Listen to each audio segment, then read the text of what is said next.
YouTube, let's be real, I already opened it up. Stylecraft sent me another clipper.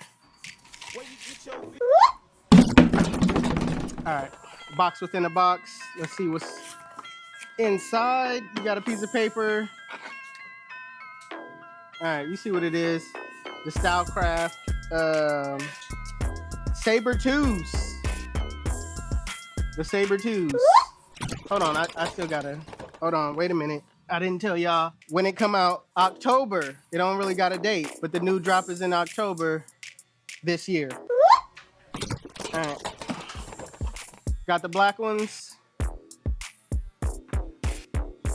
Ooh, it comes with a little, I'm guessing, if it don't, I'm gonna be mad, but why advertise me if it don't be able to do that? You know what I mean? All right, let's open it up.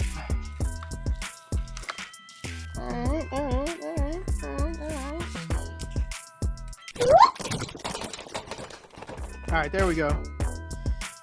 There we go. These actually look good. Let me see if this just pops off. Ooh. Ooh. Okay. Let's see. Let's check the box and see if they got the gold plate.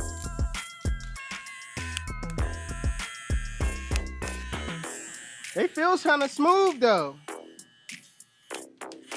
They feel kind of smooth though in hand.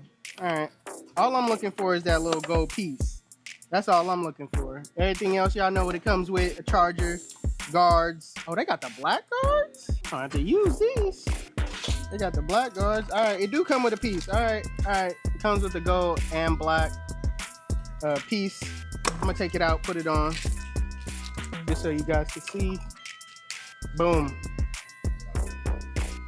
Boom. I don't know how I feel. I kind of like it, but then I kind of like the clear one. I'm gonna rock with the clear one for a minute and then throw the gold one on.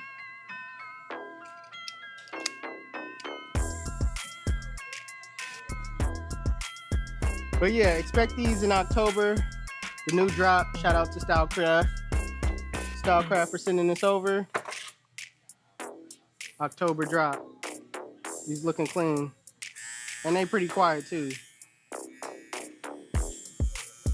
Alright, we out. 360 Dizzy.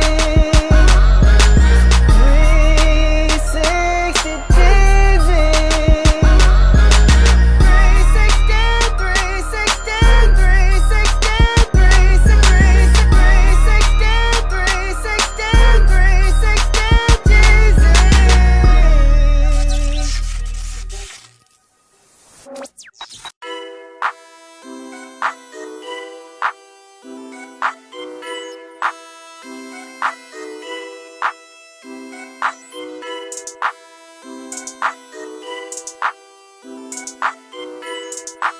Alright you guys, so before you actually start cutting, what you want to do is comb the hair out first. What this does, it lifts the hair off of the scalp, making it easier for the hair to feed into the teeth of the blades.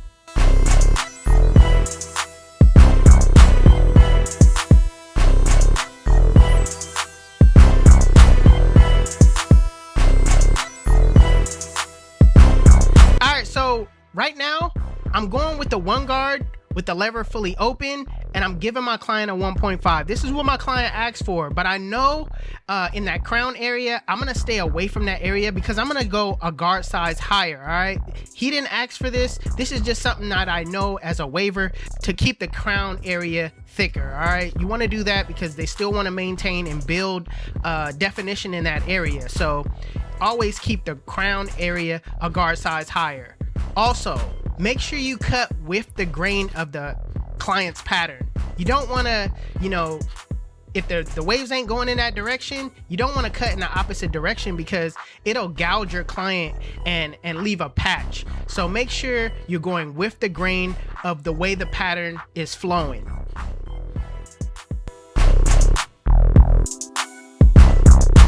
So now working in the crown area, as I said, I was gonna keep that, you know, area a guard size higher. So right now I'm going with the number 2 with the lever fully closed, and I'm basically just kind of like going right around his crown. I'm actually sticking that first teeth into my client's crown and just kind of going in that same direction that he brushes in. Now be mindful not to cut through the cowlick at all, because that could leave a big gouge. All right, you don't want to cut through the cowlick or anyone's cowlick. You want to go around it just like I'm doing. All right, find the cowlick and go around it. Everyone has a swirl. Now I'm going to put back on my one guard with the lever open and just finish off going with the grain for the rest of his pattern.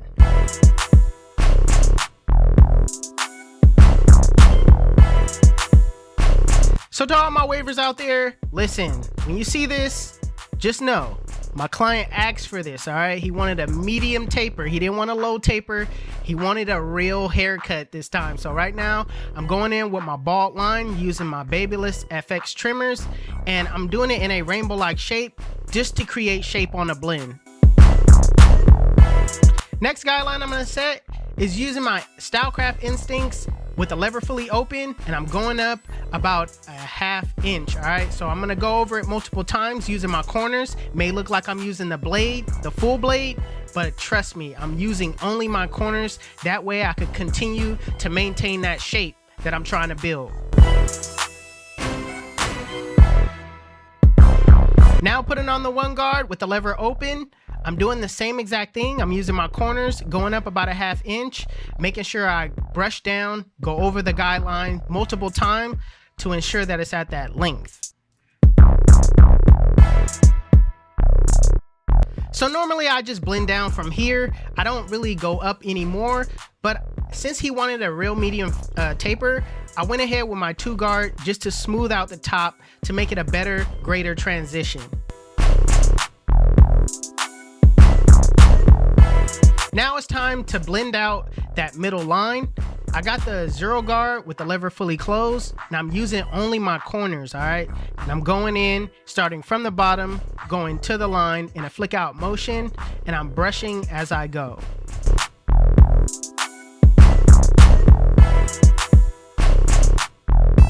So in some cases, the 0 guard just doesn't take out everything that you need. So I go back in with my lever open, and I kind of just detail and just, you know, get the line out as much as possible by using my corners of the blade.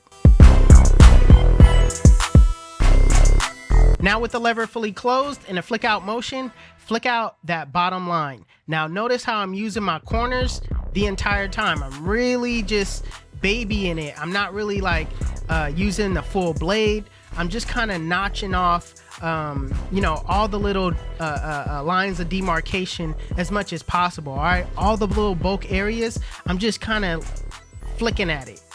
Lastly, what you want to do is detail your work. All right, this is extremely important. This separates you from being just an average barber. All right, you could use these steps. You could you know, put your guidelines in, you could take it out, and you could just leave it alone. But that would just make you an average barber. That's what, you know, everybody does. If, you know, you just want the money, you know what I mean? But to step it up, you want to detail your work. You want to make sure that it's blended as much as possible. You want to make sure all the lines of demarcation that you could possibly see is gone. All right. What I like to do is I like to look in the mirror. All right, the mirror shows you a different perspective on the blend than just seeing it head on. All right, to all my students, if you don't have access to a mirror, you're in a bad school environment. You know what I mean? These things happen. You know what I mean? You're in your garage right now. You haven't even started school. You don't have a mirror. What I like to do is I like to rest my eyes and come back to the blend in detail. All right, it doesn't have to be long. You don't have to be 5 minutes. Just make sure you look away. You know, give your eyes a chance to breathe a little bit. Come back to the blend and just start using your corners of the blade, knocking out those bulk areas.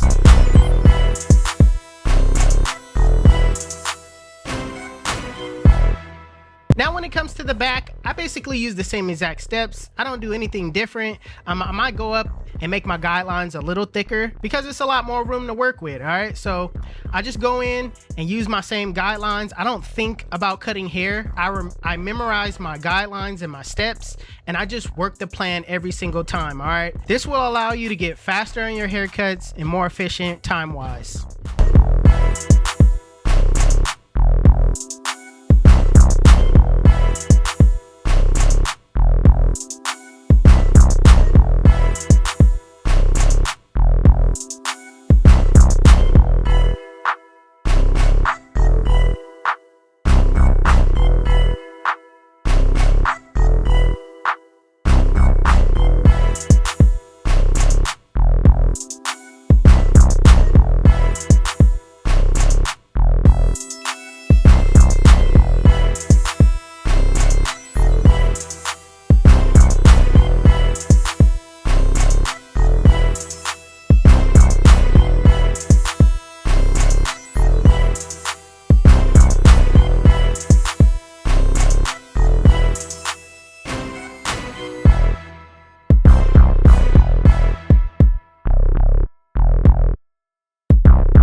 said he been waiting 7 years for this haircut. He been following me for a minute and he trusts me to do it. I appreciate my client for trusting in me, but ultimately, God did. YouTube, this is the cut. And if you like it, make sure you give it a thumbs up. If you're new to my channel, please hit that subscribe button. Also, HustleDreamProduction, that's my brother, he does my beats. His Instagram will be linked in the description below. Make sure you guys go give him a follow. Also, if you want to know where you can find any tools that you seen in this video, links will be in the description below. Otherwise, you guys can follow me on Instagram and TikTok. My TikTok is official360Jeezy and my Instagram is 360Jeezy. But it's your boy 360Jeezy, and I'm out of here. Chip.